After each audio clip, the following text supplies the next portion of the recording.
Praise the lord. నేటి వాక్యము కీర్తనల గ్రంథము 27వ అధ్యాయము 4వ వచనం.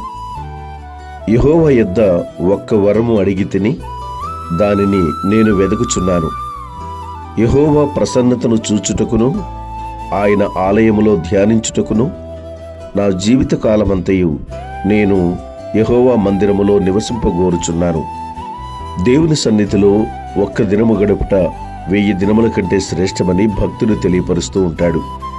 నిజమే, పాపముతో నిండిన ఈ లోకములో మానవుడు అపవిత్రుడై దేవుని సన్నిధికి దూరమై శాశ్వతమైనటువంటి నరకాన్ని, శాపాన్ని కొని తెచ్చుకుంటున్నాడు.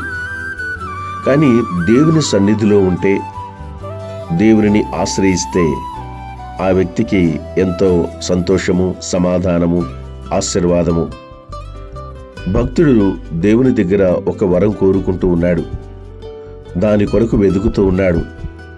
ఏమిటి ఆ వరము అంటే, దేవుని యొక్క ప్రసన్నతను చూడడానికి, ఆయన ఆలయములో ధ్యానించడానికి, తన జీవిత కాలమంతా కూడా దేవుని మందిరములో నేను నివసించాలి అని ఆశిస్తూ ఉన్నాడు.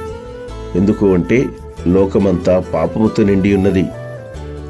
పాపపు లోకములో మనం జీవిస్తే ముఖ్యంగా దేవుని యొక్క ఉగ్రతకు లోనై భయంకరమైనటువంటి శాపాన్ని, మరణాన్ని పొందవలసి ఉంటుంది.